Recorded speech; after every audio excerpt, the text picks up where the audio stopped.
Life in prison for her name. Vsauce, Kevin here. Kevin Lieber, actually. That's my name. 93 woodcutting, let's go. But I'm not the only one.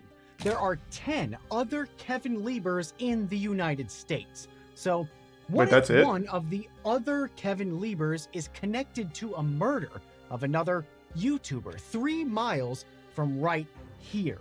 And the only surviving victim identified me, Kevin Lieber, as the killer. You're to fucked. top it all off, Mr. Beast testified that I confessed to this murder. Jesus Christ, to him. This is a disaster. And I'm the only one who knows I'm innocent. All of this actually happened, not to me, to a woman named Joyce Ann Brown.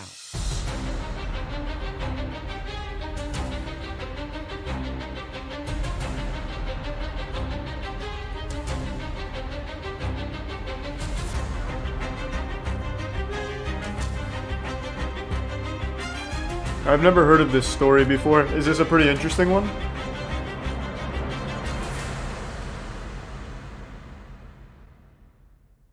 They needed a conviction. They needed the pressure off. 2 blacks in Dallas, Texas, period. Walked in and brought open daylight, shot and killed a businessman. Somebody was going to pay. I'm that somebody. On Thursday, May 8th, 1980, the Dallas Morning News published a short article buried in the paper's local news section. A shop called Fine Furs by Ruben had been robbed, and its owner, Ruben Danziger, was murdered. His wife, Alla, said Ruben pleaded, "Don't hurt me, don't hurt me," before one of 2 female robbers shot him in the head. Alla escaped by telling them she had terminal cancer with just weeks to live. One of the women said, "We'll just let you suffer," and left. As police looked for suspects, they found the getaway car, a Datsun rented to a woman named Joyce Ann Brown. A police officer recognized the name as someone who'd been arrested years prior for a minor sex work charge, so they asked publicly for Joyce Ann Brown to come in for questioning. Joyce immediately went into the police station to clear up the confusion. She wasn't working. She knew she didn't do it, and she had an alibi. She was at work when the crime occurred. And this is where the incredible coincidences really begin. Joyce worked at Coslow's, another fur store just across town, so she'd presumably know which valuable furs to steal. Working nearby in the fur industry with the same first, middle, and last name as the getaway car's renter? Quite a coincidence, but even so, Joyce denied any involvement. The interrogator told her, "You're lying. We know you pulled that robbery." So she was arrested and held that was easy, I guess. $1 million bail. Then police realized that the Joyce Ann Brown who rented the car actually lived in Denver, Colorado. She was a completely different person in a completely different state. And that Joyce said that she lent the car to a friend, but by then it was too late. Joyce's mugshot from her prior arrest had been shown in a lineup to Mrs. Danziger, who identified her as one of the robbers. And she said that that woman had been in the store to case it out. Makes a tier 1 Osama. Up to the crime. Forget relying just on a weird name thing. Now the police had an eyewitness identification. Which is always worthless. Okay, but what about Joyce's solid work alibi? There was about a 7-minute window that would have allowed Joyce to commit the robbery, leave the scene, change her clothes, drive back to work, and compose herself as if nothing was out of the ordinary before talking to a coworker at 1:19 p.m. And the police said, that must be exactly what happened. But what actually happened? We'll get to that in 1 second. Real quick, this video is sponsored by Keeps. 2 out of 3, 66.66 repeating percent. This isn't the Monty Hall paradox. This is the ratio of Turk to the crime.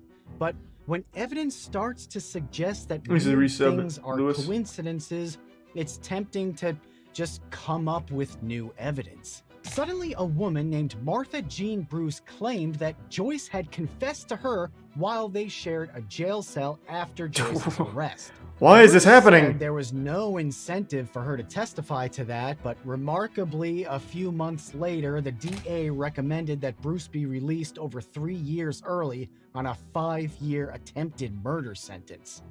So, yeah. The DA's investigator, Audie Christian, found her story convincing. After I talked to her a little bit in detail, she began to tell me some things that indicated to me that she would have had to have talked to someone involved in that crime because of the facts that she had about the way the furs was supposedly baggage when they left the scene.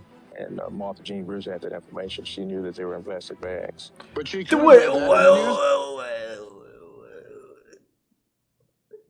Like the most. What the fuck else were they gonna take them in?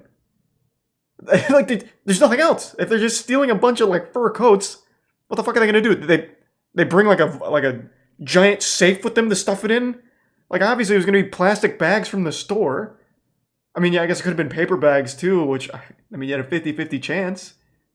Papers. Oh, and Martha Jean Bruce had already been convicted of lying to police, but the prosecutors ignored that.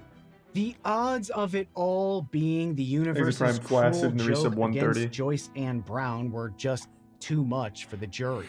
She was found guilty and sentenced, and there was no hope the calculus was ever going to be in her favor. Everything added up for the prosecution, and the pattern checked out. Their case went like this. Joyce Ann Brown is the black former prostitute in Texas accused of involvement in the robbery and murder of a Holocaust survivor on her lunch break from work at the same type of store a few miles away, with the surviving victim visually identifying her, sworn testimony of a jailhouse confession, and the getaway car rented in her exact name. That's so fucking unlucky. Here's a question. What are the odds someone with your name commits a crime? Since there are only 10 other Kevin Liebers, I'm pretty safe, but what if your name is Michael Stevens? There are 2,975 total Michael Stevenses in the United States. How about John Smith? He's got 48,439 other potential criminal John Smiths. Conversely, Tanner Butt's innocence is firmly up to him. 6 months after we're watching Tanner. The other Don't do it. To the robbery and murder was finally apprehended. Renee Taylor. Police found furs and the murder weapon in her apartment. She told police that she had no idea who Joyce Ann Brown was, but she refused to give up the name of her actual accomplice because she didn't want to ruin that woman's life. Renee Taylor was convicted of murder and sent to the Mountain View Maximum Security Prison, where she served time with Joyce Ann Brown. Guards were ordered to keep the two women apart. What the fuck? Joyce is in prison. Renee Taylor is in prison, but it took years to determine who Renee's real accomplice was. A woman named Lorraine Germany, who'd also robbed an Albuquerque, New Mexico fur store with Taylor. And an investigator told Joyce that Lorraine looked enough like you to be your twin sister. Name, furs, doppelganger. Ridiculous. In 1984, Joyce's appeal was denied on her birthday. 2 weeks later, her son shot himself. Fuck. His last words to her were, "Mama, when are they gonna let you out? We don't have a family anymore."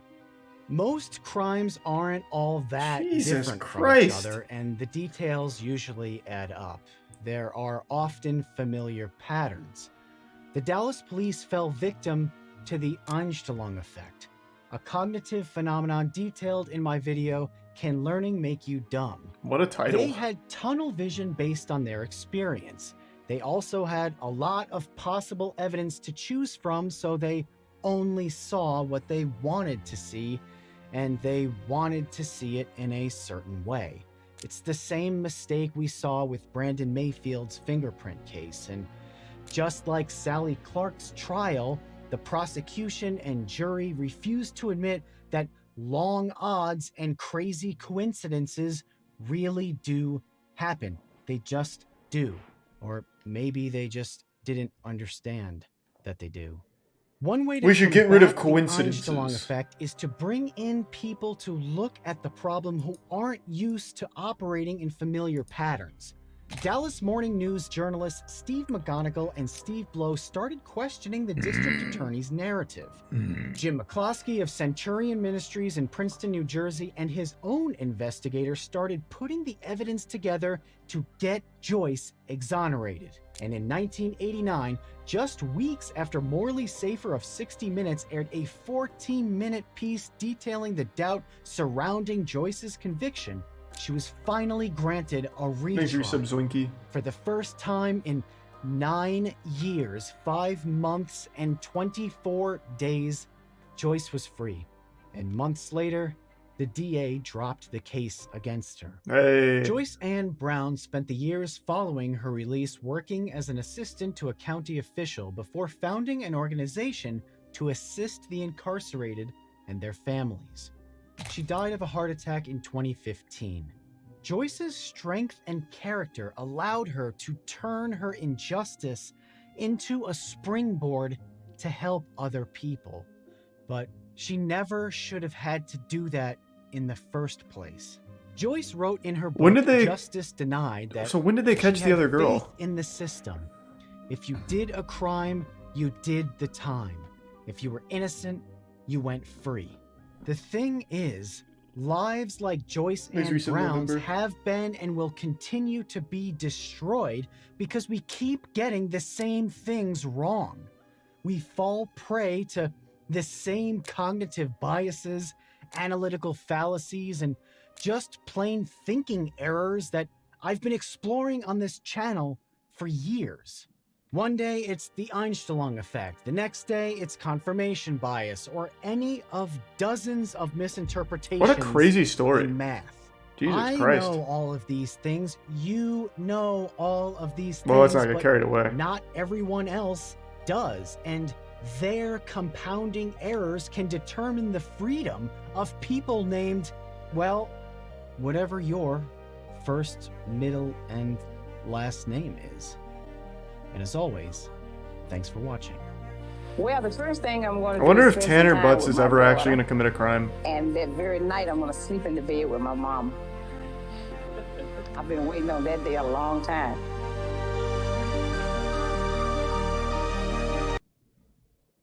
You got lucky, you're the only person with your name just found out. Or you got unlucky. Now you can't blame it on somebody else, idiot. I'm sure she got some kind of settlement. No doubt. Money can't fix that. Yeah, money can't fix lost time. But it can certainly help with future time. Why does that sound so familiar? Oh, that's why, because it's this guy. Unironically, probably the fastest gun ever. This guy is fucking nuts. Now, here we go. Okay, Bob. Now, what exactly are we going to do We're here? going to do something very special for you, at least give it a good try. Now, we're going to take this 45 Colt single action. We got an empty gun here, right? Mm-hmm. We have 2 shots here. Here's one going into the gun. There's one, and here's 2 shots going into the gun. Now we have 2 shots in the gun, right? Mm-hmm. Now, what I'll do is I've got the It's 2 actually shots. What I'll it's do is pretty draw the fucking gun crazy. once, I'll fire it twice, and while I'm at it, take the targets with me as fast as I can. Okay. The idea is to shoot the gun fast twice. Now, Brave let's give it a try, cameraman, and I'll try and too. do it right the first try, okay? Okay, go ahead. Good luck to you. Okay. You shot both? Hold them. Hot and fired. Hot and fired. Thanks for That that, wasn't even a good one. Fret. That wasn't even a good one, and both of them are gone. He shot 2, and it sounded like it was 1 shot. We can do that again. Yeah, no, it's literal dead eye. Let's try It's that crazy. again. Yeah, that guy's actually fast. Real life aimbot. But I think like he passes down that power every generation. Because there's always like a fastest shooter in the West. Like every 15 years it changes who it is. But it's always like the same general person. Like they all kind of look the same. Like the most recent one wears like the same outfit and shit. Japan's 81-year-old skateboarder.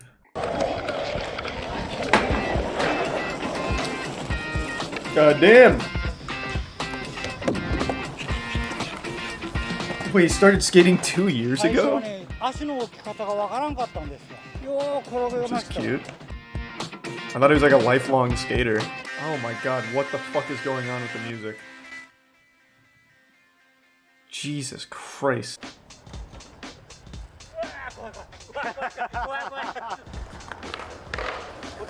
This has to be like the most dangerous sport he could have picked up at his age.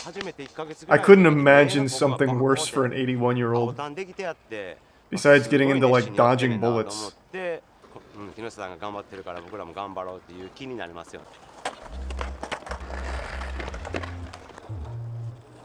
I thought he was gonna grind. I was gonna say, oh my god.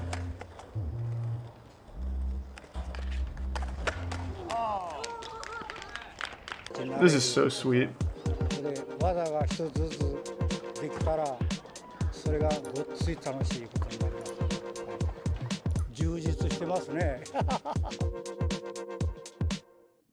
That was so wholesome. Fire truck siren tone. Sure. Is this your video? Right there, guys. This is me doing my fire engine siren. Everybody loves Hey, it. Tony. You guys do too, right?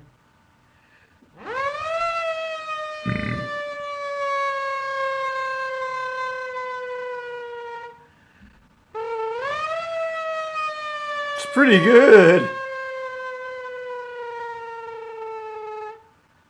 think it's pretty good.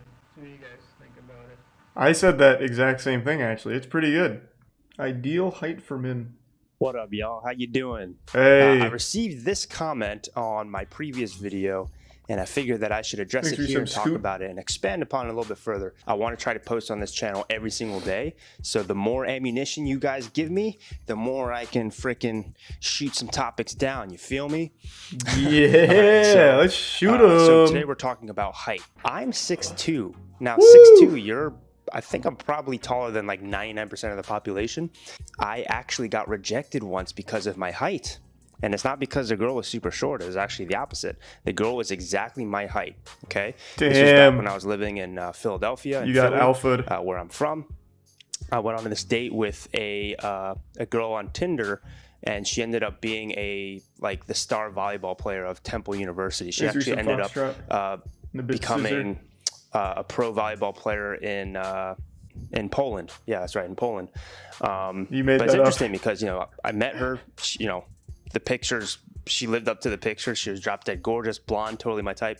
I remember one of the very first things that she said was, "I thought you were taller."